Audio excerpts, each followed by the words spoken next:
Welcome to Sairam யாஸ். இன்றைக்கி நம்ம ஒரு கப் அரிசி சாதம் வச்சு எப்படி அல்வா செய்கிறதுன்னு பார்க்க போகிறோம். அதுக்கு ஒரு பாத்திரத்தில் ஒரு ஸ்பூன் நெய் விட்டுருக்கேன். அதில் ஒரு கப் அளவுக்கு சாதத்தை போட்டு நல்லா வறுத்து எடுத்துக்கலாம். கொஞ்சம் ஒரு நிமிஷம் வறுத்து எடுத்ததுக்கப்புறம் அதை ஆற வச்சு நம்ம மிக்சியில் போட்டு அரைச்சி எடுத்துக்கலாம். நைஸாக அரைச்சி எடுத்துக்கலாம். இந்த மாதிரி சாதத்தை ஃபஸ்ட்டு நெய்யில் வதக்கி எடுத்துக்கலாம். இதை ஆறுட்டுன்னு நான் மிக்சி ஜாரில் வச்சு அரைச்சிக்கிறேன். இப்போது ஒரு 6 முந்திரி பருப்பு ரெண்டாக உடச்சி வச்சுருக்கேன்.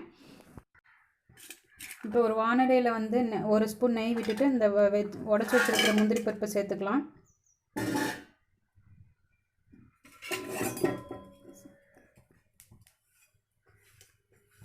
முந்திரி பருப்பை வறுத்து எடுத்துக்கலாம்.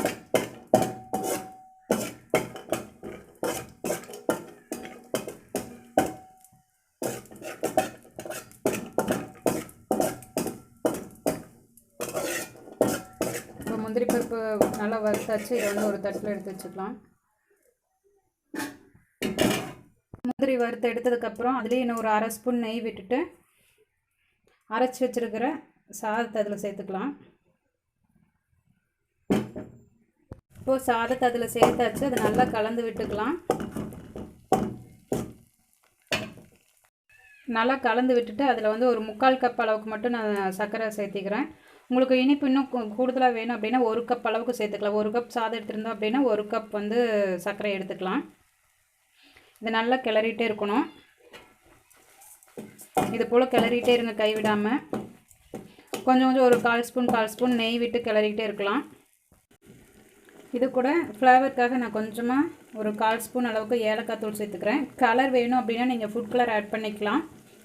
இது போல் நல்லா கைவிடாமல் கிளறிக்கிட்டே இருக்கணும். நம்ம அரிசி சாப்பாடே கொஞ்சம் கூட தெரியாத அளவுக்கு தான் அரைச்சி எடுத்துருக்குறோம். இதை யாருனாலையும் கண்டுபிடிக்கவே முடியாது சாப்பாட்டில் செஞ்ச அல்வான்ட்டு.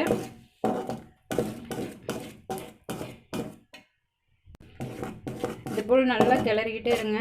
நெய் பிரிஞ்சு வரும். அந்த ஸ்டேஜில் நம்ம காமிக்கிறேன் நான் உங்களுக்கு.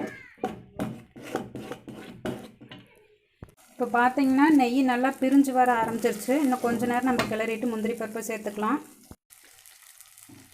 இப்போ இதில் நம்ம வறுத்து வச்சுருக்கிற முந்திரி பருப்பை சேர்த்துக்கலாம். இதை ஒரு பவுலில் மாற்றி சர்வ் பண்ணிக்கலாம். Thank you friends. சூப்பரான அல்வா ரெடி ஆயிடுச்சு. நீங்களும் இது மாதிரி செஞ்சு பாருங்கள். ரொம்ப ஈஸியாகவும் இருக்கும். 10 நிமிஷத்தில் நம்ம செஞ்சிடலாம்.